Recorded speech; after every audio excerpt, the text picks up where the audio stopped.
Colby, this is episode 2 of our podcast. You know, some of these people were talking shit about my hair. Yeah, I heard Busby had a bob cut in the comments. Yeah, well, they can suck it. Okay. They're just pissed off because they don't have a hair like this. But, so this is episode 2. What say you? Episode 2, the big man's been in Maine for a little bit. How was that? Been in Maine. Welcome to our podcast. We're going to talk about Maine a little bit. Let me make sure everybody knows who's who. To my right here is Colby. I call him a sidekick. He's not a partner. Shoot for co-host. He's not a co-host. We also got the czar of tech, Robert Busby, over there, also called the curator of current events and other things. Also call him the current events guru. Been calling him Ron in a group text lately. Sometimes I hit N instead of B. Okay. So I've been in Maine. I was in Maine for 30 days. I wrote 146,000 words, Colby. 146,000 words. Right. The book is called Swimming with the Shark. Now it's with the editor and the publisher, and we'll be, revising. Also, a little short piece on a man named Brian Miller I read about. I wrote a short story as well. What did you think about the short story? It took some turns I didn't see coming. I think there's more to write about Brian Miller, though. I liked him. Well, we're in a new studio. We tried to do a podcast in Maine on my island there, but the internet kind of sucks. So Episode 2 did not take off because of the Maine connection. Episode 2 kind of crashed. So, you know what? Before I get started, though, somebody from Rolling Stone magazine called me and said, Tony, do you have a comment? P. Diddy, according to his lawyer, when he gets out of the joint, however long he gets sentenced for, he's intending to become a mental health professional. He thinks that he's uniquely situated such that he would be a good mental health professional. Now, and they want to know what I had to say about that. Like, what do you have to say about that? What do your clients have to say about that? And the first thing that popped to my mind when I was asked this was, first off, he's never going to be a mental health professional. He's never going to help anybody like that. He's done, at least from my client's perspective, a lot of damage. But instead of coming up with some pithy, some negative thing to say, what I said was, silence is the best response to a fool. Yeah, I don't see P. Diddy being a mental health counselor, professional. No one's getting his help. It's that saying. It was a different P. Diddy lawyer. He had just a crew of lawyers, some good, some better. All journeyman lawyers. All obviously did a good job in the trial, but one of them stood on the courthouse steps and said there's been no evidence whatsoever that P. Diddy sexually assaulted anybody. And I'm listening to this and I'm thinking to myself, well, you don't even know who I represent. Most of the cases that we filed under a Jane Doe or John Doe, and we still have 100 cases that we have not filed. So that's what you call, and this is a very technical term, so get yourself ready. Put on your legal hat. That's what you call talking out of your ass. That's what you call talking out of your ass. So, it's a good legal term right there. Yeah, it's a legal term. So today's sponsor is the Patriot. The Patriot. Patriot has very few calories. It's all natural, lemon lime flavored. It's 5 milligrams hemp-derived THC. The lieutenant governor tried to ban it. Literally with 20 minutes left, the governor signed a veto, and now the Democrats done run off. Right. The Democrats done run off. So now we don't know if we're ever going to have a quorum at the State House so they can take this issue back up. But until they take it back up, high speed, low drag. The Patriot is at your local Specs, Total Wine. You can buy it online. Just look up the Patriot drink.com. And it's you've had it. What do you say about it? Yeah, I like having the Patriot. I think it's your perfect Sunday sipper. Sipper. If you're playing some golf, maybe on a Sunday, put it in Gatorade. Yeah. Pretty good stuff right there. Yeah, some people mix it with vodka, and I'm not an alcohol person. I don't do alcohol, but and I rarely even do the Patriot. But when I've drank the Patriot, I mean it sets you right. It sets you right. I mean, on the side of it, it says Sunday Sipper. It says high speed, low drag. You know, it's veteran owned, veteran created. We're going to give a portion of profits to veteran causes. But really, the coolest thing about it, I think, as you suggest, it's a Sunday Sipper. Yeah, I've been ending my Sundays with a little Patriot and a movie every Sunday night. What are you watching? Like gets me feeling right going into Hello Monday. Dolly. What do you watch? I'm just trying to think about kind of movie you might watch. You're the kind of guy that the first thing you do, and we'll get to this, the first thing you do when you go to a restaurant is you ask the waitress or the waiter, you say, "Hey, do y'all have mac and cheese? Do y'all have mac and cheese?" Isn't that you? For the record, I haven't had mac and cheese in years. Oh, okay. Which is why I think this is why you're not co-host, you're only sidekick. Yeah, I mean, co-hosts don't eat mac and cheese, period, full stop. No, because you think about Batman, and then they go, and Robin. And they say, the Lone Ranger, and Tonto. Right. So, you know, you're just kind of, you're sidekick. You're sidekick. So we're going to have a lot of segments in this podcast, and one of the chapters of the book that I spent so much time writing when I was in Maine, and let me set the scene. I'm in a city, well, not really even a city. I'm outside of Georgetown, Maine. I'm on a 15-acre island that also has 3 adjoining islands, small. And you're the only house on the island. And there's only one house on the island, and that's my house.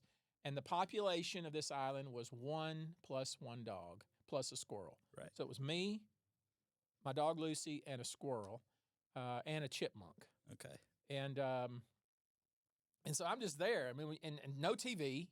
Internet didn't work. No well, TV? I had a TV, but I never turned it on. Okay. And so I was like, hey, I told myself I'm going to spend 30 days. I'm going to write a book. I've been telling myself that I was going to write a book for probably 15 years. I've made multiple efforts at it. I never followed through, which one of the issues in my book was about follow through. It's one of the things I tell all of my lawyers all the time. It's one of the things that young people lack nowadays is the ability to follow through. They come up against one little obstacle and they just want to run and quit. And so I said, if I'm gonna talk the talk, I need to walk the walk. So I followed through. I followed through. 30 days. Actually, I finished the book in about 28 days. I went ahead and stayed a few days longer. And chapter 1 of the book was, and the book is kind of written for the really a younger person, or somebody who's working, trying to succeed, is wondering how do I succeed? I see a guy driving a Rolls Royce. I see a guy living on River Oaks Boulevard. I see a guy riding around in a private jet. I see a guy like Colby driving his G-Wagon, his little G-Wagon. I see these things, and I'm thinking, well, why not me? Why can't I do these things? Why am I here and he's there? Why am I here and she's there? And so I wrote a book about 13 chapters. I'd probably end up being, once we whittle it down, probably 300 or 400 pages of some of the things I've learned. And the point is, I don't know everything, right? Wait, how many pages is it right now before it's whittled down? Oh, probably 550. Good grief. When I sent it to my editor, he's like, "Oh boy," he's like, "That's much too long." And let's be clear, this is totally different than the book Defining Moments, which was written about you. Yeah, because sometimes people get confused. Yeah. So there was a book that was written about me by a Colonel Lanning, who probably the most, I think the most published author ever graduated from Texas A&M. God rest his soul. He died last year. But he called me up one time and said, "Hey, Tony, I want to write a book about you." And I was like, "Well, I don't know why you want to write a book about me. I'm in my early 50s." And he's like, "Yeah, I think I'd like to write a book." So he spent 6 months and wrote a book called Defining Moments. Really good book, but really not. It was real more about me, and this book is really about success. Okay. This book has a lot of stories. I talk about a lot of our cases that we've had. I've talked about my personal life. I actually disclosed some stuff about some struggles that I've had with alcohol and other issues that I've had. But basically, it just keeps coming around to these are the things that if you focus on and if you do, you will be successful. And a lot of times, you've been to some of these speeches. I've been asked to come and speak. Like, will you speak to this incoming law school class, or will you speak to? I've spoken at graduations, high school, college graduations, and one of the things the deans or whatnot always says is like, hey, it's like, Dean, what do you want me to talk about? And it's like, well, tell them about how to be successful. So I was like, well, I wish there was some secret ingredient. I wish there was some secret sauce, because chapter 1 in my book, when we're talking about how to be successful, and I build up to it. Obviously, there's gonna be a little drum roll, and this and that, and you got a guy like me from bumfuck nowhere, who's now who I am and doing the things I'm doing, and how does that happen? And so I build up to it, but the truth is, chapter 1 is hard work. There you go. And you've heard it so many times. There's no shortcut. You actually talked at Rob and I's law school one time and talked about hard work. Hard work. That was the topic of your speech. And I wish I could tell you young folks out there, hey, there is a secret. You can be driving a Rolls Royce tomorrow, and you can fly around a private jet tomorrow. But guess what? That ain't how it works. That ain't how it works. The people that are consistently successful, that consistently bounce back when they have problems, that are consistently, they go through a struggle and get through the struggle, are people that are willing to put in the time and put in the work. So I'm just going to say, Colby, and I don't mean any disrespect to anybody in this room. I know we got Mitch here. We got the cultural guru over there, Robert. We got you. All of you guys are, what do y'all call yourselves? Generation? I'm Gen Z. Gen Z. What about you, Mitch? Gen Z. What about you, Robert? Okay, so y'all are Z's. What comes next? I think Robert's an X. What comes next? Robert's trying to sneak in. He's an X. Well, what am I? I don't know what you are either. Whatever I am. One thing I've noticed about you young folks is you guys don't fucking work. Okay? I mean, you guys don't work. Right. And when you think you've worked hard, you ain't done shit. Right. Okay? If I could impress upon people the one thing, they say, well, how can I be like, I want to be like you. Work hard. Oh, I want that. Work hard. Work hard. I don't care what your question is. I know the answer already. It's work hard. And I'm just going to say it now that I know that the landscape is there. Young people are damn lazy. I'm just going to say it. They're damn lazy. You guys, I'm sorry. You're lazy. I think you go in and you put in a 12-hour day and you think you've done something. You want to take off for a week. Oh, I work 12 hours. Oh, what about my work-life balance? What about come on. Yeah, there are definitely some younger work-life balance folks out there. I want this. I want that. Well, guess what? Get off your dead lazy ass. Get yourself to the office. Put your nose in a book and start working. There's the answer. There it is. There it is. That's There's no shortcut to that. That's, if you can believe it, I wrote an entire chapter on that. I mean, listening to you talk about it, I feel like you definitely could write. I wrote a hard chapter. One of the points I made was that, a lot of people think, you go to the office and you sit there for 16 hours and you answer a few emails and you think, well, look at me, I put in a hard. That's not what I'm talking about. Right. I'm talking about intensity. I'm talking about output. I'm talking about sacrifice. I'm talking about like focus, prolonged, productive. That's what I'm talking about. You've taught me this. Working in intense spurts is much better than just saying, hey, I was there for 12 hours. Yeah, I've seen a lot of, I had a young lawyer once who, this guy, and that's back when I used to go to the office every day. I don't go to the office every day now. A lot of times I work from home, but at my home office. But when I was in the office, that guy was there before me. And when I left it, and I would leave late, he was there when I left. And that guy worked, and he didn't look, and I would, every now and then, I bought him a pair of shoes, and I bought him a suit. I was like, man, you need to get some shoes. And so I bought him some shoes. He's like, you look like trash, man. I mean, I was like, I used to buy my lawyers a lot of suits and stuff. Yeah, I mean, I'm listening to this now. I've never got a suit. Yeah, well, but I would always put Tony Busby in there. Oh, yeah. So if they got fired, I'd say, give me my damn suit back. But anyway, but this guy, around Christmas time, I was going through and I was deciding on bonuses because Right. I used to give hellacious bonuses. I mean, you've gotten them before. I've gotten a couple bonuses. Okay, G-Wagon boy. All right, anyway. But this kid, I think I gave him a $100,000 bonus that year. He came in and probably a week after I gave him his Christmas bonus, and he said, "Tony, I'm gonna resign." I was like, "Resign, dude? I just gave Just bonused you out. Just gave you a $100,000 bonus." And he says, "Yeah, I'm willing to give it back if you want." I said, "No, dude, you earned the bonus, young man. But what are you gonna do?" He's like, "I'm gonna lay on my couch for 6 months." So the point of that little story is that yeah, you want to work hard, intense, focused, consistent output. You want to have some product, but you don't want to do it in such a way that you burn yourself out, and you're not good for anybody. Yeah, no burnouts, no implosions. Yeah, we don't need somebody punching somebody in the parking lot like we've had. we don't want the security people down at the first floor Chase Tower call me. I'm like, why are they calling me? Why are they calling me? It's like, well, sir, there's a video we'd like you to watch. Yeah, we've had a couple implosions. Implosions can be ugly. Yeah, I mean, and you see one of your employees punching another one in the side of the head. You're like, well, what's going on here? They must be working too hard. I don't know what's happening. There may be some separate side issues, but for sure. But anyway, the point is, you're no good to anybody if you burn out. You're no good to anybody if you're tired, you're dragging ass.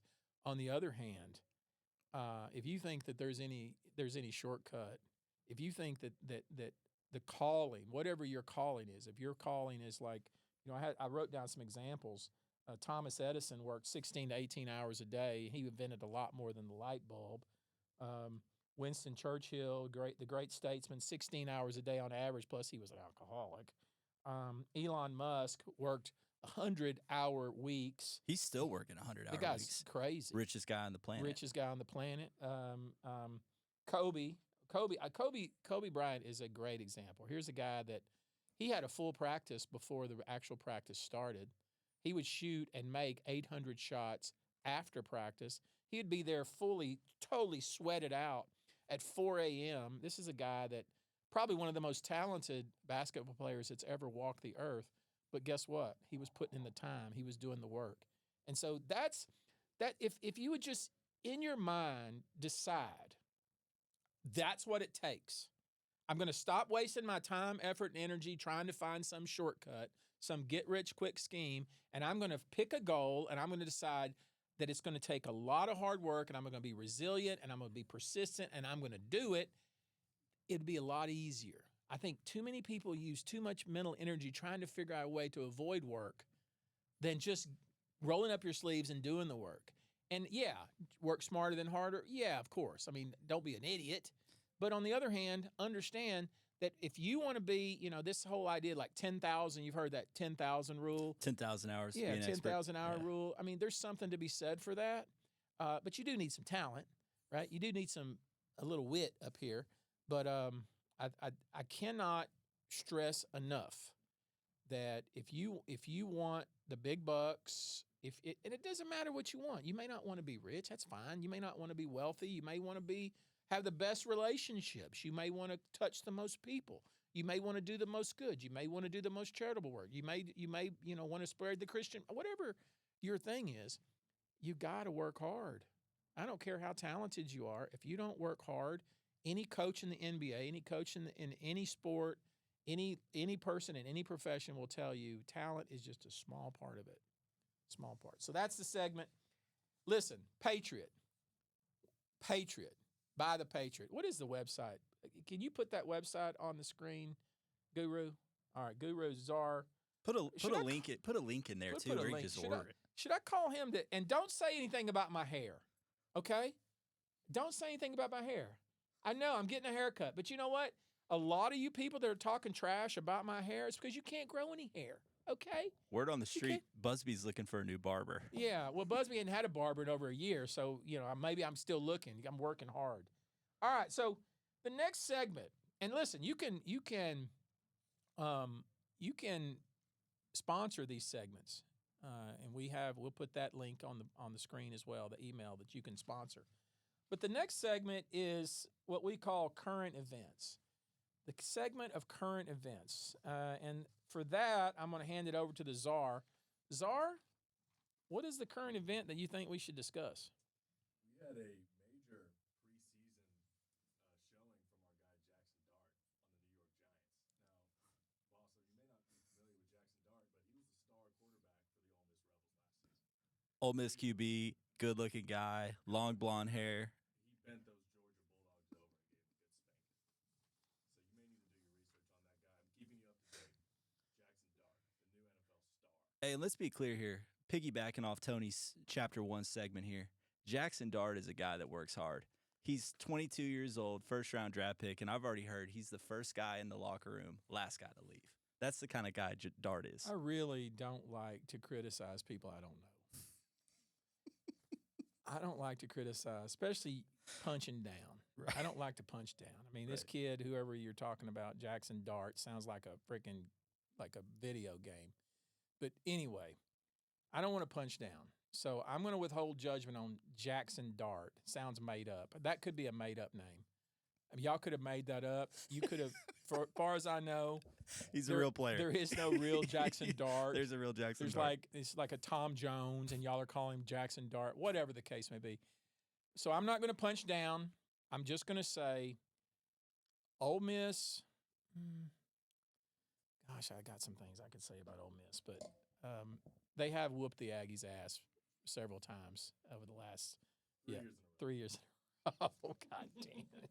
Hey, Rob, Oh, how that's many of those 3 wins was Jackson Dart playing QB? Oh, that's painful. All 3 of them? That's painful. I don't want to talk about something I don't know about, but he was there for a couple of them. That's At painful. least 2. And you say he's a good-looking guy? He's a good-looking guy. I Tall? don't swing that side, but Is he tall? He's. cat. I'm not trying to be. 6'3". I'm not trying to be that guy No, either. he's about my height. He's right. I was gonna say he's right around my height. What? Oh, is he Turns my out- height or is he what I say I am? Turns out we're all 6'3" here. No. Okay. Well, Jackson, good. I'm not sure, Rob, that qualifies as a current event. That's a bullshit current event, and I'm gonna call bullshit on that one. Give me another one. I'll hop in here. Come I'll on. give you a current event. Yeah. And this is. I mean, God bless Jackson Dart. I hope you do the best, except when you play the Cowboys. Go ahead. Okay. Another quarterback. Are we going to talk about quarterbacks? No, this goes. What are you guys, a bunch of jock sniffers? I got one. Not quarterback. No, this goes beyond sports. Tom Brady's been retired and recently divorced, and he's basically globetrotting around, and everywhere he goes, there's some sort of media article or news story, Instagram post that he's on a yacht with these actresses, or he's talking to Sydney Sweeney at Bezos' wedding. What are your thoughts on Brady? Just really feels like he's playing the field right now. What are you, like a gossip columnist? Who gives a shit what Tom Brady does? It's a current I mean, event. the only thing I saw Tom Brady did, I mean, listen, I went and watched Tom Brady play several Okay. times. Did I go to the Super Bowl when he played too? You did. 38-17. Okay. Yeah, I thought so. Best Super Bowl ever. Another reason I quit drinking. In any event. Wait a second. How does that Super Bowl have 'Cause anything I to fucking do? can't remember who won or who played. Okay, that makes sense. I mean, come on. I mean, obviously. I did see the statue they did for him. There you go. He looked like he was in the combine again. Big old tall, lanky dude. Okay, we got one more current event. This All is right, a good what? one. This is a good one. Mm. It's has nothing to do about sports. Yeah, Maybe you've seen it. Sydney Sweeney, the actress from Euphoria, she had an American Eagle jeans commercial that kind of took the nation by Okay. shock. Okay. Have you seen the ad? Yes. And let me say, that's the dumbest shit I've ever heard. What's dumb about it? The people that got upset about it. Thank you. It's the dumbest shit I've ever heard. I'll see an ad of a good-looking woman and she happens to be white, and I'm going to be mad about it. Are you fucking kidding me? Like, check yourself. And the funny thing is, the very next time they ran the ad, like with another segment of the ad, it was a woman who was a minority. Right. And they had a whole series of ads of good-looking women from different ethnicities who were going to be in the ad. But everybody got their panties in a bunch because the first one was this girl, Sydney Sweeney or whatever the hell her name is. And how could you look at that? When I see somebody in an ad, the first thing I think is not, hey, what color are they? And let me be offended. This is a problem we have. people go around and they're looking for some reason to be pissed off and offended. And trust me, there's a lot of things that could piss you off and offend you, but that should not be one of them. And if that's one of them, if that offends you, go fuck yourself. Yeah. How about that? I mean, she got a ton of hate for that. I'll tell you the first Why thing. would she get a ton of hate? She gets hired by.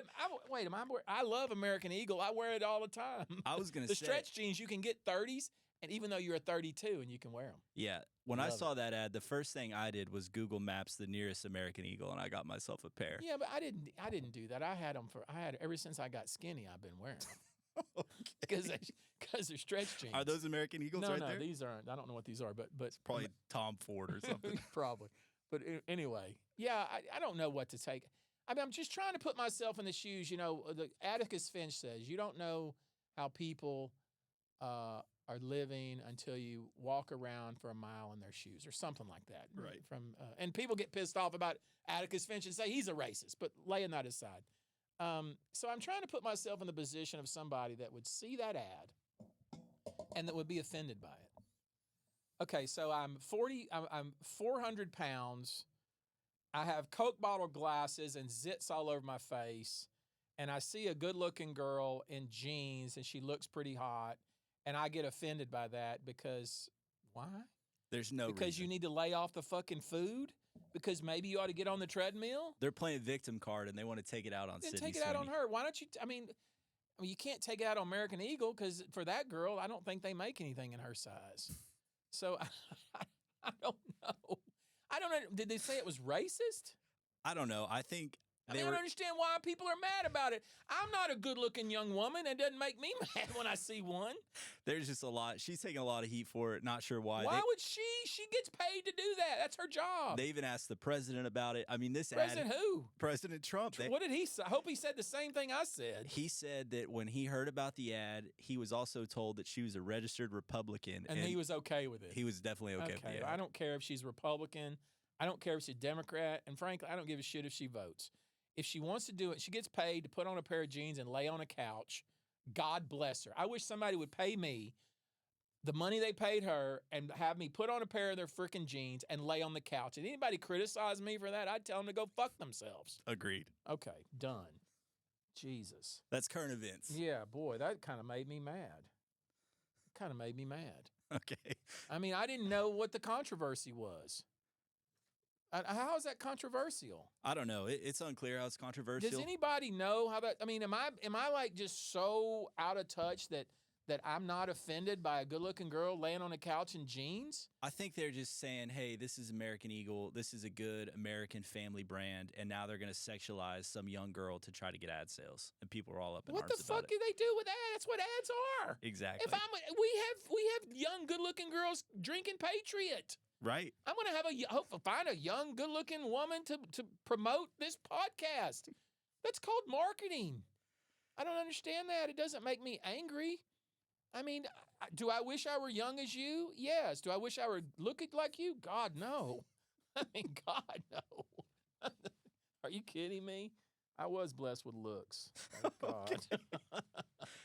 All right. What's our next segment? You know what? I tell you one thing I was thinking about, and the be careful, Colby, All right. Mitch, Guru. Be careful. The things that they are pushing into your brain, and I'm not trying to be a conspiracy theorist, but the things that they're trying to put into your brain on Instagram, Twitter, and other social media, with their algorithm. And the way they do that is so, and the way that your phone can hear you when you talk, your algorithm picks up whatever you look at on right, like if we're talking Amazon, about stuff today, when I drive home and I pick up Instagram, the ads will be there. And it's really strange, and Yeah. I'm not smart enough to understand how they do it, but it's clear they do that. But be careful. I was noticing. I don't do a lot of scrolling, or what do you call it, death scrolling, or whatever you call it. Death scroll. What is it called? I think it's called the death scroll, where you just get on Instagram and you mindlessly scroll. But I was looking at the shit that popped up on my thing. You're not really an Instagram guy, are you? Okay, obviously you're trying to make a joke. It's not a very good one, but I don't.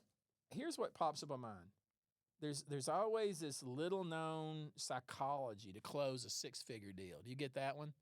Like, what do you say when they say no? Well, you say, why do you say? I mean, it's just like, who comes up with this and who buys that shit?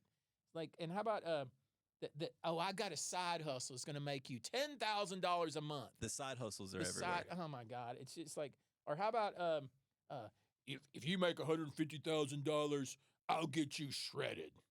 Have you heard that one? Yeah, there's all sorts of Fucking like meathead. body gurus out there too. Don't how about when how you can buy a G-Wagon or other heavy car and get it completely written off Right. for your business? This is a Grant Cardone bullshit. Yeah. I think Grant Cardone's a complete. I mean, he strikes me. I don't know. I don't want to defame the guy. I don't want to defame him, but he strikes me as a complete fraud. You're calling Cardone a fraudster? I'm saying he strikes me as a fraud. What? And I say that for pure entertainment value. He's in a fight right now, or they may have mended. Yeah, with Brecca. What are your thoughts on Brecca? I don't know. I mean, Brecca. Fuck both of them. I'll say this: I really don't care. if we had a list, I could give a shit about either one of those guys. If we had a list, if I had to hear some guy, in front of a microphone telling me that the nads you have are the wrong nads, I'm like, man, I got 2 and they're gonads. That's all I got. I don't know. I don't want a powder. I don't want a injection. I don't want something to put under my tongue. I want to be left the fuck alone. Hey, that's what I want. One thing though you'd like about Cardone is he is always teaching. He's this tall. He's the guy's literally 4'3". He's a shorter dude.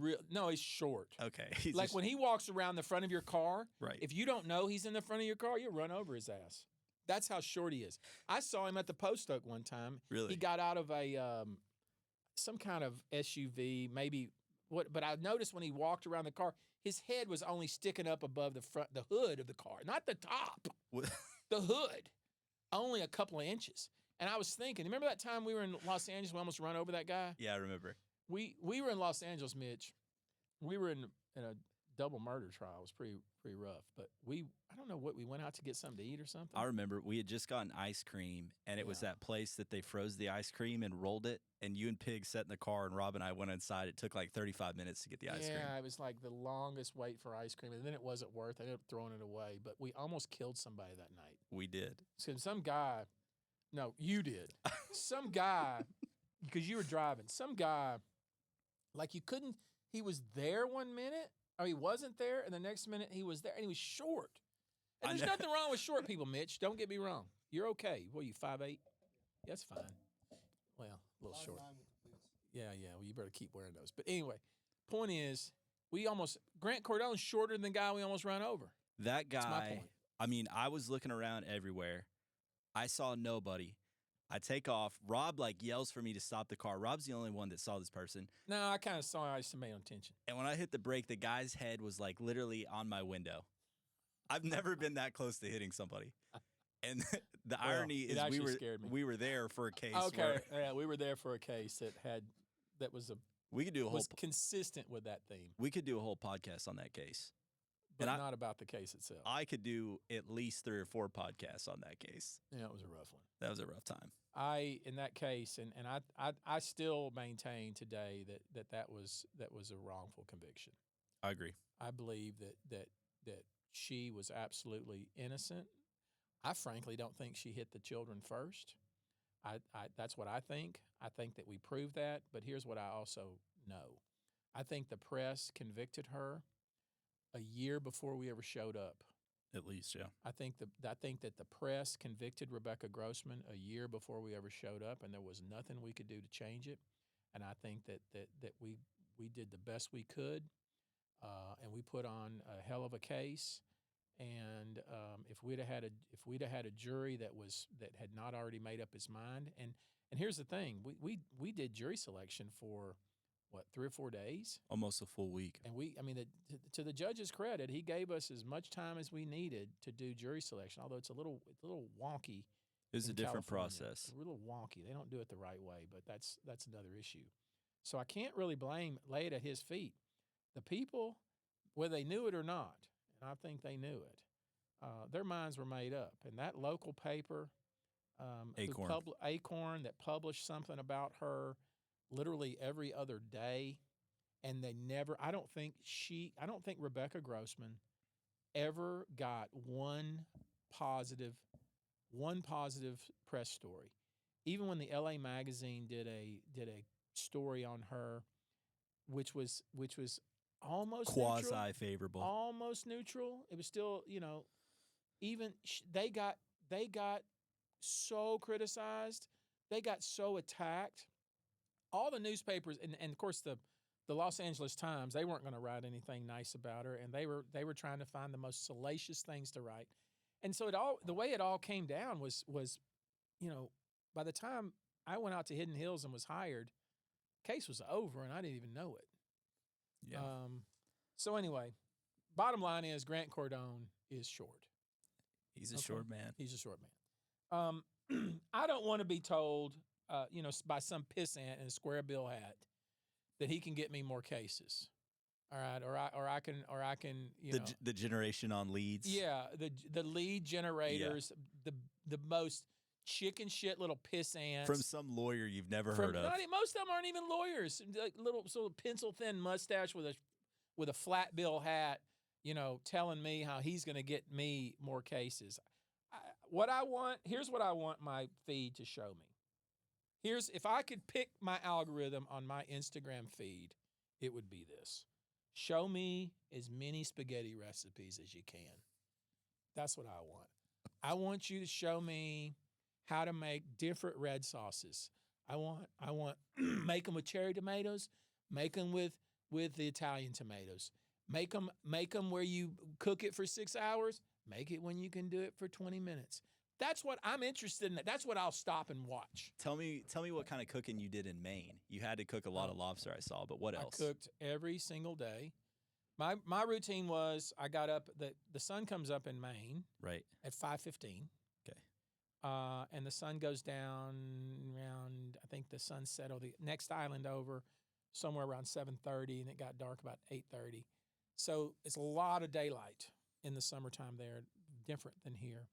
I woke up because I have a skylight in my bedroom, 3 skylights, so the lights come right in, and I woke up at 5:15 every morning.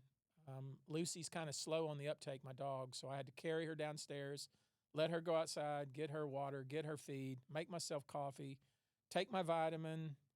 Then I would go out and I would meditate for about 20 minutes, pray for about 20 minutes. And I did it on the east side of the island. So my back porch faces east.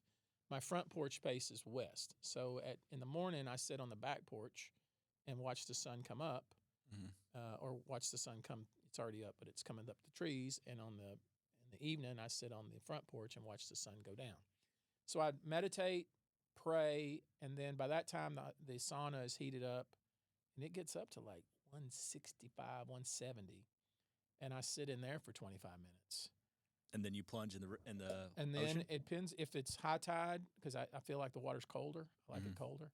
And I either do it that morning or whenever the high tide closest to that time, I go and jump in the water, usually naked, because there's nobody around. Thanks for adding that in. Well, I'm just saying, I'm free. It's my island. Good. I can do whatever the hell I want. Right. And but I find that little, just doing that on a daily basis. But and as far as cooking, there was 2 or 3 lobster boats that were running lobster traps or lobster pots, whatever you want to call them, around the island.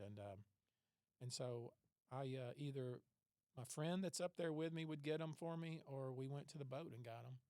But you get Maine. I think Maine is. I think they sell 100 million pounds of lobster a year. It's their number one export. And the truth is, though, there's so much lobster that you kind of get tired of lobster. I know lobster is a big delicacy here, but for me, I was kind of lobstered out. So I ate really clean. Everything I ate was on the grill. I ate maybe a little steak every day, or sometimes I would just eat nothing but vegetables, broccoli, asparagus. You didn't carrots. go into town for one meal? You cooked it all? I didn't. I went into town one time. That was after the book was over. Mm-hmm. The book was finished. I had a few days that I stayed. And I went to a place called 5 Islands, and they have you can drive right up to the restaurant on your boat, and they had lobster rolls, but I didn't get one. They're famous for those. I got a haddock sandwich, and that's the only time I ate fish. Most of the time I ate either a little steak or just vegetables, and most of it was on the grill. And then I bought myself a immersion blender. Do you have one of those? No, I've never heard You of can it. basically take just any kind of vegetables you want with a little bit of garlic and a little bit of broth, and cook your vegetables until they are soft. Use your immersion blender, and you just have this really great soup you can eat for 2 or 3 days. But I didn't have any junk food. I had no candy, had no ice cream, I had no sodas. Do you feel better? You know what? I didn't really notice any difference. I mean, I usually, I wish I would. I'd love to be like, what's his name, Brecca, whatever his fucking say. Oh, I didn't have sodas for 30 days, and I feel. Well, that's because you didn't have any hydrogen water while you're out there. Yeah, I get. Yeah, I didn't have any. What do you call it? NADs. It's NAD plus. That's I think that's. That was NADs. I don't know what the fuck it is anyway. But anyway, you show me a spaghetti recipe, I'm Right. all over that. I didn't have any pasta. Yeah. I didn't eat any pasta. Or there's also, I see, kissing your wife daily will prevent a heart attack. You know what I've heard on Instagram? What? That when you come home, if you give your loved one like a 30 to 45-second hug, you'll live like 10 years longer. I've seen that too. I'd love to see that on my feed. I want that. That's what I want. Or tell me that my dog has rational thought and misses me while I'm gone. I'd love to have that on my Instagram feed. I bet Bert misses you. Yeah, I think so. All right, the next segment is something good in Houston. And we don't necessarily in this segment have to talk about something good in Houston itself, but we are going to talk about something good in Houston. We're going to talk about, I made a comment on Instagram about the lobster and how fresh it was. That literally, I saw it come out of the lobster pot into my bucket and right onto the grill. And I had said that I came home that one day to visit with my wife on her birthday, and I was at Pappa's outside the Loop, the original, the good one. Just so we're clear. There's two. There's downtown. Downtown sucks. The one outside the Loop, choice. Totally different. Totally different. Totally. And the atmosphere of the one downtown is really cool. I have found that the food sucks. Okay, I'm just giving you unvarnished truth. So anyway, we went to Pappa's, the one outside the Loop, to eat. She's not a big steak eater. She doesn't eat meat, but on the menu was Maine lobster, right? And I'm thinking, well, I wonder how fresh this Maine lobster is. And I just made that comment that, I'm getting lobster right out of the lobster pot, and I wonder where Pappa's is getting their lobster. Well, all kinds of people just came to Pappa's defense. And look, I like the Pappa's family. I know these folks. These are good people. These are good people. I didn't mean any offense. I just meant that it's a little different when you take it out of the lobster pot and you put it on the grill. Versus, yeah, it can be restaurant fresh, but it's not fresh. Yeah, I'm sure they have it flown in a couple of times a week, and no one is criticizing them. But I do want to talk about Pappa's, and I want to specifically talk about the Pappa's Steakhouse right outside the Loop on Westheimer, right past Treasures. You better not know where that is. Never even heard of it. Okay, of course. Topless bar, Robert. Guru, do you know what that is? Oh, you do? Okay. What about you, Mitch? Okay. Yeah, you guys are so scared. Anyway, we're going to talk about Pappa's. So when you walk in there, first off, little known fact about Pappa's, the valet, there's one of the valets in the front, very nice guy, who takes care of 10 cats. Did you know this? I've heard about it. He takes care of 10 cats. So every time I go there, and I don't go there a lot, but every time I do, I drop him a hundo to help take care of the cats because he takes care of 10 strays. At his place? In the parking lot. In the parking lot. There are always cats run up there, and he feeds them, and then So the valet guy has 10 cats that he takes care of in the parking lot at the restaurant. Yeah, not at the restaurant. I don't want to make the health department come out or anything. Right, this sounds like a borderline health hazard. No, it's not a health hazard. Don't get me wrong, and don't clamoring about Pappa's because there's a guy with a kind heart in the parking lot taking care of some stray cats. Right. My point is, when cats are always running around that general area, and he feeds them, and now they've kind of congregated there, and he even had somebody come pick them up and spay and neuter them. Wow. Anyway, he's just a really nice guy, and he was talking about, he mentioned something. all these people that love animals, they kind of gravitate to one another. So he and Frances were talking, right? Because Frances loves animals and she saves animals and she rescues animals. Well, this guy had the same kind of mindset and heart. They were talking, and I found out that I said, "You do it here?" He said, "Yeah, right back over there." And I was like, "Well, shit, here's $100. Buy him some more cat food." Anyway, that's going into the restaurant. You walk in, the bar's to the This right. is like we're not even in We're Pappa's not even yet. in the restaurant yet. You get and a full- already good shit's happening. Yeah, you get a full experience just parking your man, car. You could just park your car and out there Yeah. watch him feed his cats, and you'd be fun. Yeah. Anyway, bar's over to the right, kind of small, classic bar. Not a lot of action. I don't know if you're an action kind of guy on bar. I'm not really. That's not really my thing. But. Yeah, never been an action guy at the bar. Okay. Anyway, so you're not a bar guy. Not a bar guy. What would you, if you had to choose a bar, where would you go? If I had to choose a bar, where would I go? I went to J. Alexander's about 2 weeks ago to get some prime rib in the Galleria area. That's a pretty cool bar right there. That's where we went? No, you weren't with me. Rob was with me. Huh. We went to Lorenzo's. Oh, Lorenzo. Okay, Yeah. okay. All right. So anyway, back when I used to do the bar thing, Right. I knew all the good bars. Yeah.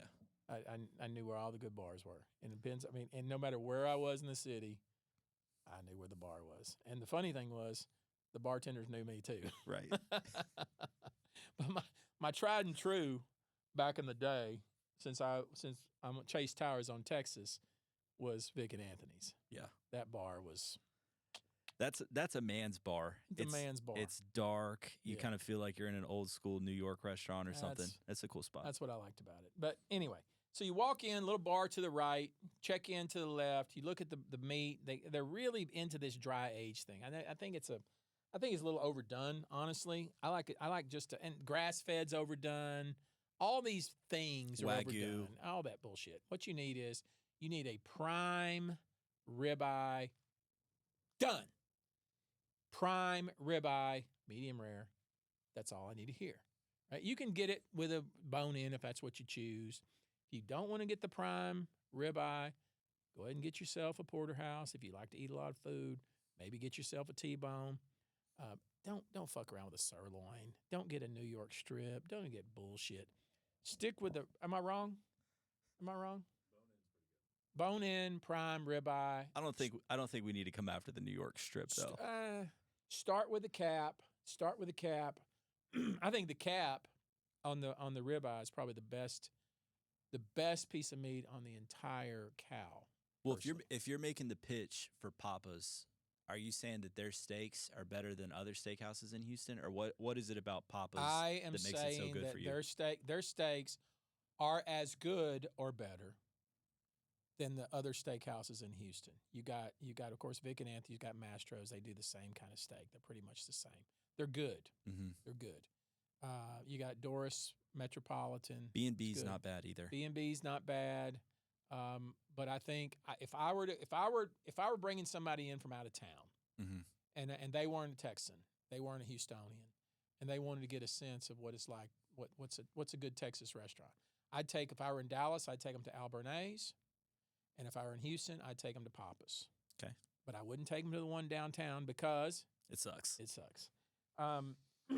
So the bar is kind of cool. The ambiance is cool. They got those little booths. I love a booth. They've also got good desserts. I love it. Well, we're going to get there. I love a booth. I just like sitting in a booth. You kind of feel self-contained. And they even got booths just for two people. That's cool. Which I like. Now, back when I was a fat man, I didn't like a booth. Right.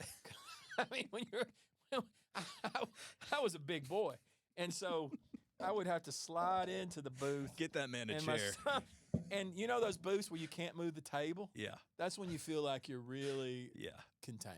Right. That's when you kind of feel like oh boy, I'm kind of feel like I'm a cave explorer. I'm like Yeah. I may not be able to get out of this. I'm starting to take this booth personal. Yeah. So when I was a fat man, I would only go to booths where you could slide the table, because usually my date was skinny Right. and I was fat. So put it up on their side. Yeah, they can take a little bit of it. Nowadays I don't have to worry about that. I don't think the tables though in the booths at Pappa's can be moved. No, So- those are bolted in. So if you're a little thick, you might want to consider. May sitting not at- be your speed. You must sit at a table. You Right. can sit at a table because you can always move your chair. It's pretty expensive, I'm told. I don't really, I don't know I've never actually priced it. Buzz is one of those guys that doesn't really check the price tag on things like a I steak. didn't price it, but they're really into dry age. But you can get you don't really. I mean, I think dry age tastes a little. I like the way it comes off the cow. I don't need to be I don't want you to put my steak up on a counter somewhere and let it sit there and rot. Yeah, I mean, I don't need you to do that shit. Definitely the bread. Their bread is choice. They have an octopus carpaccio. Have you had that? No, I haven't had that. Pretty good. It's smashed flat. It's really nice. Fried oysters are good, and of course you mentioned the desserts, but I think the signature dessert is the gooey. What's it called? The gooey pecan pie. Yeah, it's kind of a take on the Texas pecan pie. It's really good. Yeah, they do some cool stuff with the dessert there. No what do doubt. you think the best dessert in Houston is? The best dessert in fuck this up. Houston Yeah. is at State of Grace. They have a pecan ball brownie that is unbelievable. State of Okay. Grace. See, you just, every time. You just Or, and I think this is your answer, you went off the rails. the butter cake at Mastro's. You went okay. Now you're getting somewhere. Is now that you're number getting one for somewhere. you? Yeah, although God, I had something the other day that I thought, man, this might be. What about you, Guru? Maybe a little out of bounds. The Cuatro Leches at Rudy and Paco's in Galveston. Oh yeah, you're moving out of county, but yeah, That's up there with butter cake. that's fine. It's butter cake, and then there's a huge. I mean, Tony, do you want me to start naming options from New York City that I've been to? Yeah, I mean, I could name stuff in Dallas. I mean, is that what we're doing? I thought we were talking about Houston. I went to Aruba a couple years ago and had like Oh, a pretty good I dessert. was in St. Bart's and Right. they had a dessert there. It was one of the amazing. beach clubs. Yeah. I mean, yeah. Okay. Anyway. Mastro's butter cake is. I think the butter cake is still probably the top thing. Yeah. But I agree. There's some good desserts in this town. Some damn fine desserts. There's one that's on the back of my mind. I can't remember where I had it. It's kind of like, but you know, we're going to move into a new segment. Okay. And this is one segment that might get your goat a little bit. All right. And the other day I remember now I was with you. With me. We went to Brasserie 19 Oh, yeah, we did. for lunch. This is the day before you went to Maine. The day before I went to Maine. This was about on July the 14th. Okay. We walked into Brasserie. We were going to have some lunch. And, you know, I never wait for the maitre d' there because I know which table I'm going to go to. I always go to the left and sit away from You sit on the booth side. Yeah, away from all the people. And I don't need to be up there on display. I don't want to, you know, I'd love people. I love to say hi, but I'd prefer to be left alone, right? Yeah. So we walk in, and I'm walking to my table, and there's some guy behind the bar says, "Hey, young man. Oh, how you doing, young man?" And I thought to myself, who the fuck are you talking to? Did you hear him say that to me? I wasn't there yet, but right when I got there, you told me about it. I Yeah. could tell that you were a little It frustrated. just rubbed me the wrong way. And I'm sure he meant nothing by it. So I had to like step back from my, detach and say, okay, I'm sure he was just being nice. It's probably what he calls every guy. Yeah, but yeah. When that's a good segue into the top 5 things that you do not call another man. And let's just put that one as an asterisk. I don't give a shit what you call you. Don't call me young man. And I would bet, I wasn't there when it happened at that time. I would bet the guy that said that was probably younger than you. He was. Can't do that. Yeah, it's kind of like, you're putting somebody down or something almost. I mean, it's one thing I call Mitch, "Hey, young man," Right. when I'm mad at him. It'd be like me calling Mitch big guy when I'm 6 inches taller than him. With me, You or like can't 10 do inches taller than him. You can't I do mean, that. Is that what you call him when you're mad at him, young man? I'm mad at him all the time, so I don't know. I guess I call him Mitch. Just that. All right, so the top 5 things. The first one is, look, if you call me bro, I'm going to look at you askew.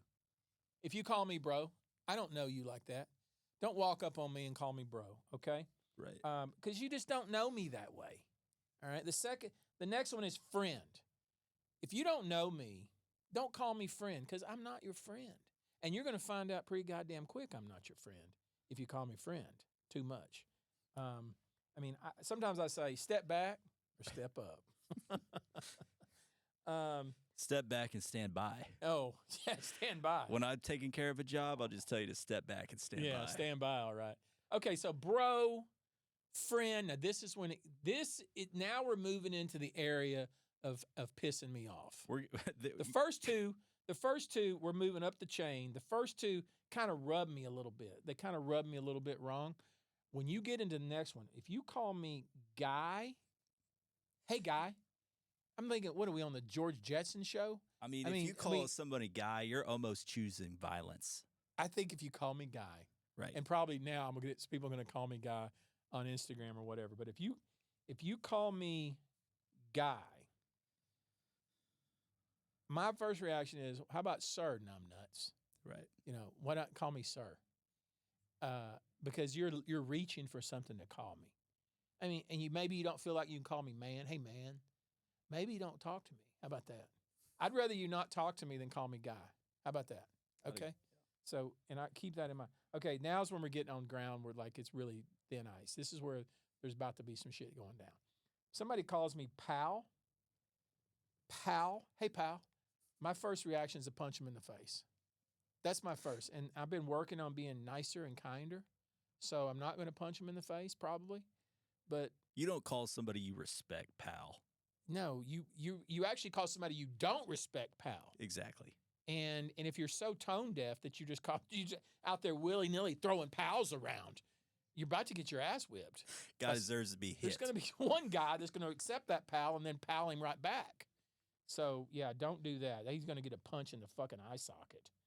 I mean, the disrespect is like, when somebody calls you pal, it's like, I have chosen to disrespect you. Yeah. That's a huge no-go. Okay, and this is the one that really just like, pal, this one is kind of in the running, but this one goes even over, buddy. Hey, buddy.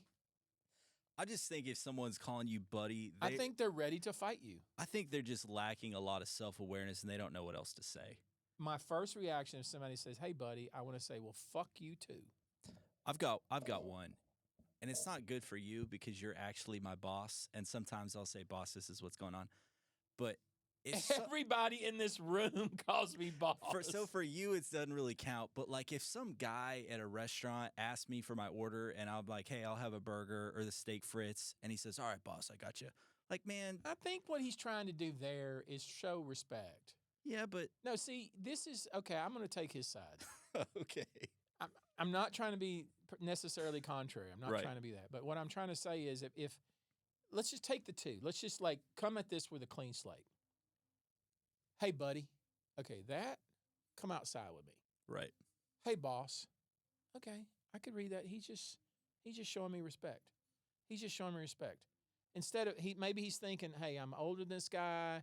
I don't want to call him sir, but I do want to show him some respect. Plus, I want to get a tip. So you think boss is appropriate? I think that for some people who consider themselves kind of cool and want to show respect, and maybe they don't want to prostrate themselves such to say sir to somebody in his, what are you, 30?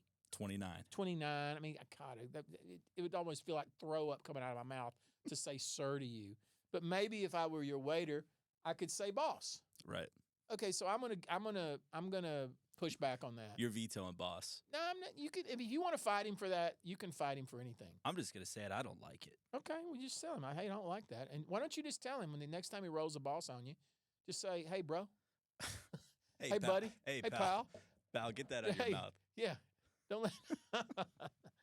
Okay, that's the top. But no one's called me any of those things. Right. Of late, any of those, the top 5, bro, friend, guy, pal, buddy, except for young man. And I'm going to give that guy grace because I'm going to assume that he didn't mean anything by it. Guy at B19. Yeah, guy was at B19. We'll let him slide. And I'm slide. sure Charles, the owner of B19, is probably thinking, okay, who was this now? Right. No issue. Don't get up in a bunch. Everything's cool. Guy's going to be on Indeed starting tomorrow looking for a new spot. All right. I'm hoping that at this point in our podcast that we put a picture up of what I'm going to talk about next. And this is very serious. You know, we are blessed in many respects. One of those respects is we get some of the best cases that there are across the country.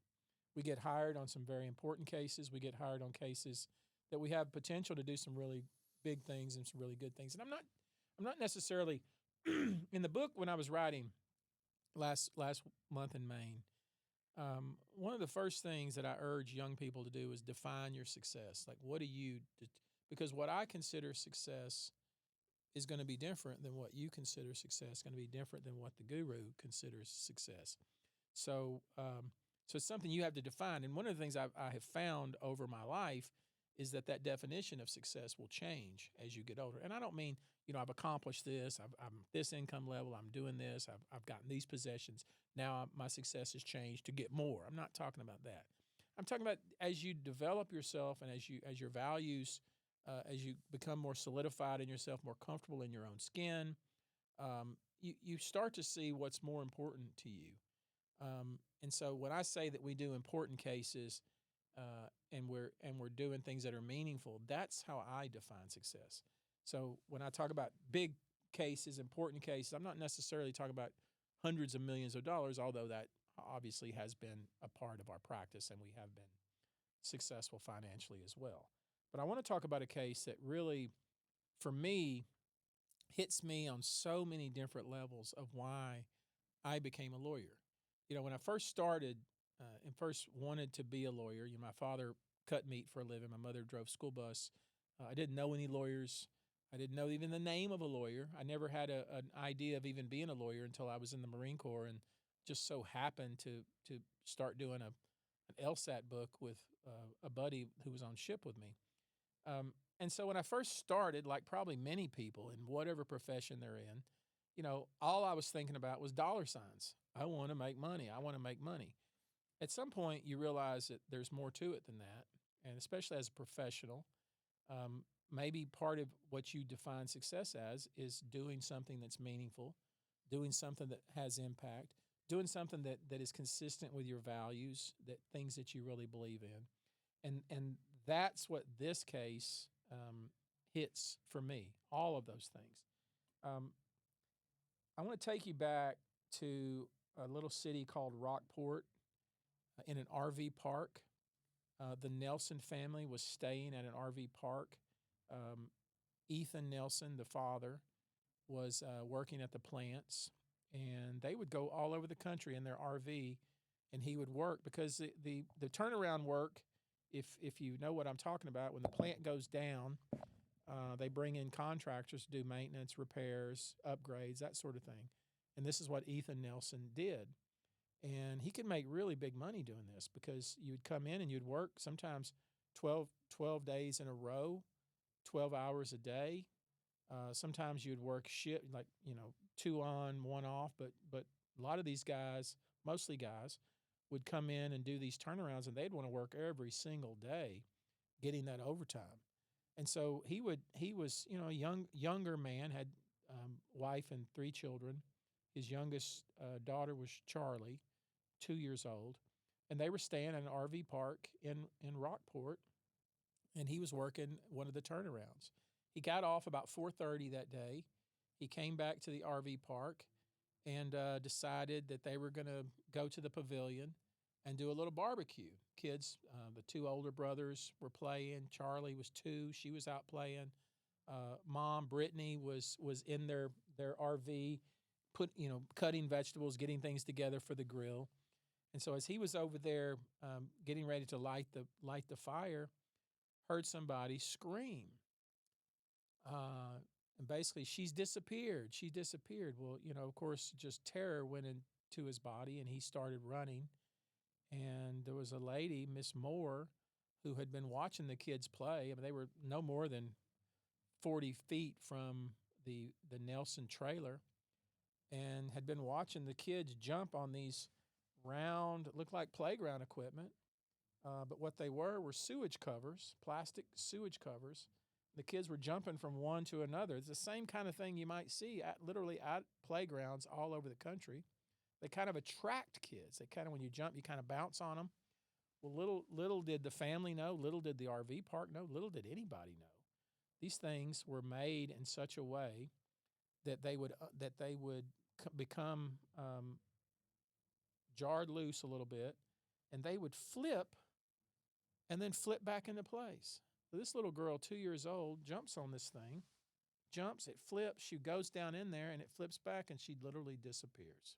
It looks like, for people that haven't seen one or having a tough time picturing it, it's like half of a medicine ball, like half of a workout half ball. of a workout ball, And they're green. It's a little dome, half dome, green. You see them. They use them as coverage for sewage.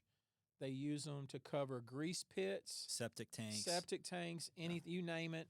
It's a company. It's called Tough Tight. And it looks for a little kid like something you would jump and bounce on. It literally looks like the same thing you would see at a playground.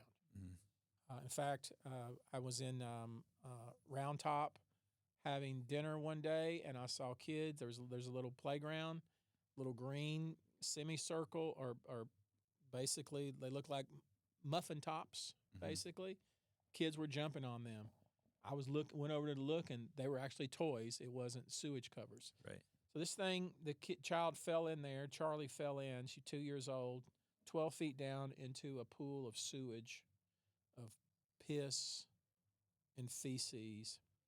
And her dad runs over. Her mother runs over. The people run over, and there's nothing they can do because the hole is only about this big around, probably about 15 inches in diameter, just enough for the child. You almost would have to be a little kid to even fit in it. The only way to, and so, the dad is literally, hands are bleeding, trying to dig. I mean, it's hopeless. The child is down there drowning. The first responders came, they ran and they tried to find somebody with a backhoe. They ran up to a little farm that was nearby, came back with a backhoe, and of course, at some point, that rescue operation became a recovery operation. I think they were able to recover her a couple hours later, and they had lost their child. Probably lost their child in one of the worst. I mean, I really shouldn't say that because losing your child, no matter how it happens, is the worst thing that could ever happen to a parent. But I think we can all agree that your child falling into feces and urine and literally drowning, when they pulled the little baby out, her fingernails were almost bleeding because she was trying to scratch up the side. There was just no way you couldn't swim in this stuff. It was just I can only imagine what she must have been thinking down there in the dark with her parents up above, the parents just sobbing and she's crying. And there was one firefighter who was really, really thin, and they tried to put him down there by his heels. Another guy grabbed his ankles. Yeah, put him down there, but it was so deep down there he couldn't get anywhere. And he was telling them, "Let me go, just drop me," and they wouldn't do it because he would have drowned too. He testified in the trial, and I mean, I've seen you put on a ton of witnesses. That was one of the harder witnesses to listen rough. to. The whole thing was rough. They had 3 children, and an hour later they had 2. So when we got into the case, what we realized was that the manufacturer of that sewage cover was the leader in the field, that their design had been the one that everybody had followed, that they had spent a lot of time and effort making it less and less expensive, making the plastic more and more thin. And the plastic out in the sun would degrade in the sun. It would crack. They had 8 wood screws. If you know what a wood screw is, a pointy screw that they used to screw it down onto the sewage top. And literally, you could screw it one time and it would crack and would no longer hold. It would strip every time that they took them out to clean the tanks. Every time, strip. And so as parents didn't know that these things, a kid could step on it, it could flip like that, and the kid would be down in the sewage. And so this had happened, and what was shocking about the case was this had happened time and time and time and time again. I think it was 26 times. 26 times, and it happened another 5 or 6 times before we ever got to trial. Yeah, we found endless news clips. And I took the deposition of the owner and the guy that, an elderly man who had started the company back in the 80s, I think 86 or 87, who had come up with a design himself, even though he wasn't an engineer. They even had a spot on the cover to put a warning, but they had never bothered to put one. And I asked him, well, why didn't you put something on there? Like put something in red to let parents know that, hey, don't step on that. Keep your kids away from it. So we're waiting for somebody to tell us what to put on there. So I said, here's what I'll tell you what to put on there. I'll tell you what to put on there. In any event, so we go down and we're trying the case, and of course it's going the way I expected it. It's a bloodbath for them. I mean, we are punching them and we're punching them, and Brittany couldn't take it. The mom. The mom couldn't take it. She had said when they had hired us, she had said to me, I don't want this to happen to one more child. And I don't even think she knew at that point in time until she heard the opening statement that this had already happened multiple times since her daughter Charlie had died. And I committed to her, hey, whatever it takes, we will put them out of business. We'll put them out of business, because they'd already tendered, I think, all their insurance that they had. But she couldn't do it. And at some point, we had to take a break because she was sobbing so badly that we went out into the hallway, and they basically said, we can't do this. We can't do it. And so I said, well, let's see what we can get them as far as changing their design. Let's see if we can force them to do that. They don't know that we're going to hang up our saddle or hang up our spurs. And so they agreed to put a warning on the cover. Now, does that change anything for the hundreds of thousands of them that are out there in the field? No. Will it change something for the ones that they're sold with a warning on them? I hope so. I don't know. But we try to do something. And so when somebody tells you that, well, you lawyers, all you're up to is trying to line your pockets with money, that's not true. There's a zone there where you're doing something good and you're making an impact and you're changing things, hopefully for the better. And you're taking a situation that just absolutely sucks, where a child has literally drowned in feces and urine, and you're trying to do something and find something positive to come out of that.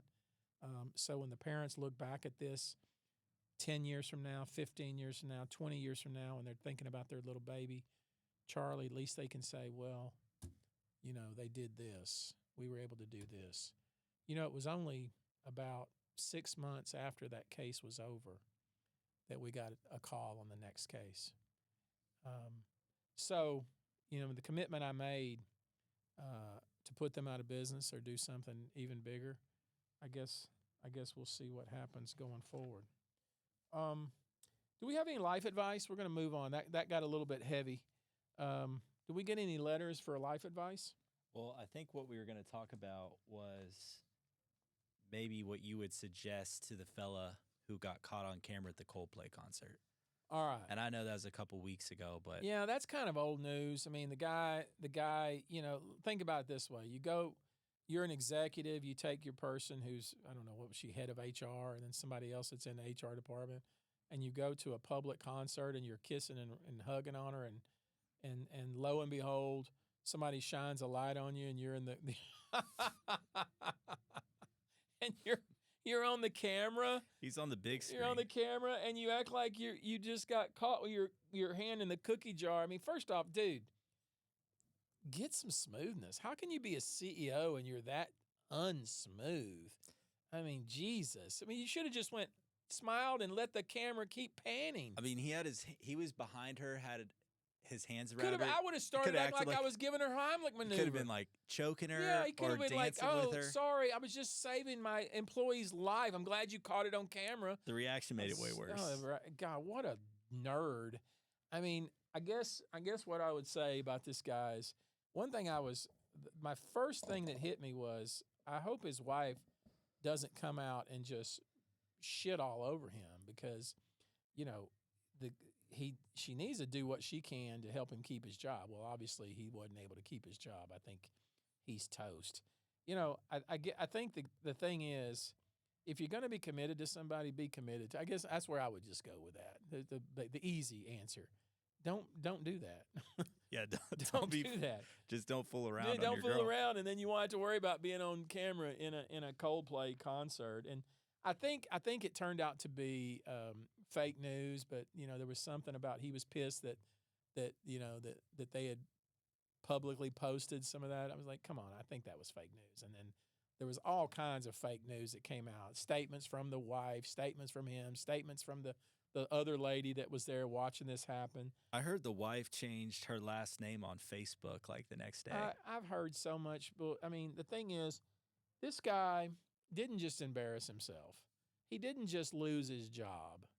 He didn't just make himself persona non grata for any executive job anywhere. He humiliated his children and his wife. And he can never listen to Coldplay again. He kind of like Coldplay too. Yellow, what's that? Yellow? I don't know. They've got some good ones. What's that song? Robert, play that song through here when we talk about this. It's all yellow. I don't remember how it goes.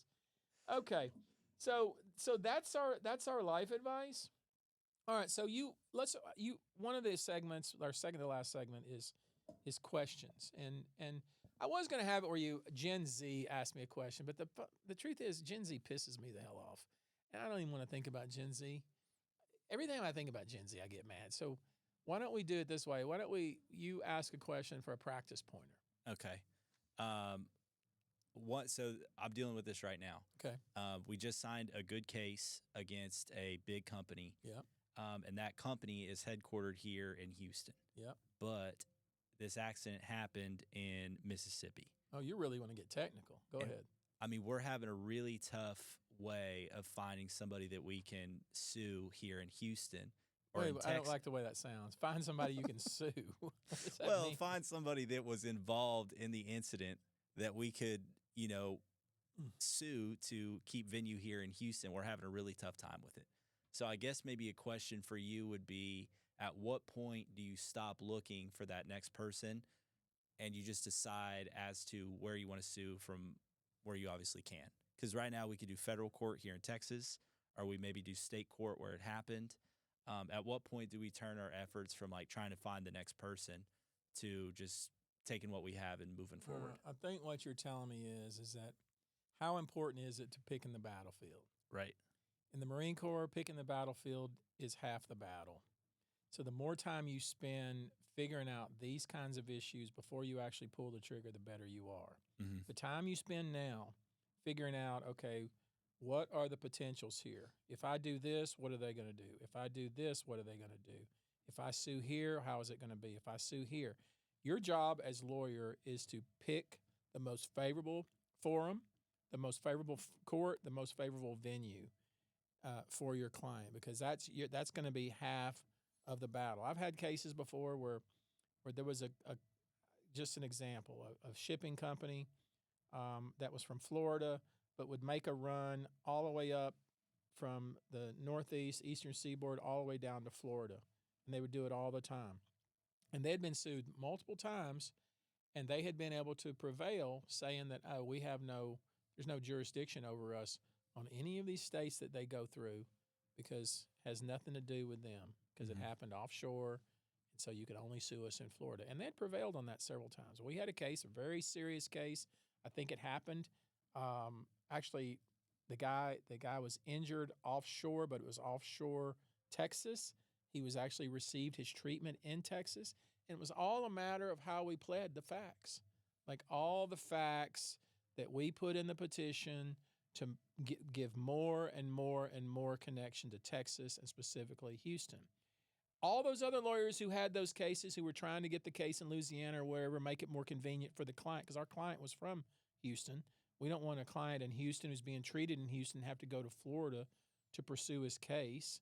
Mm-hmm.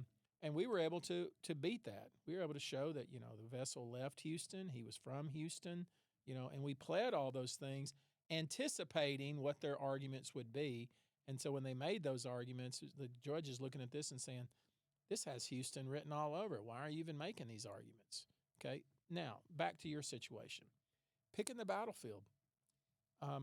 You don't want to be in Mississippi. I know the case you're talking about. You don't want to be in Mississippi. So how do you keep yourself out of Mississippi? Well, it should be pretty easy, considering that the parent company is in Houston.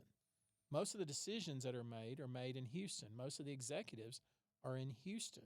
Obviously, the plant where this happened, I think you're referring to, is in Mississippi.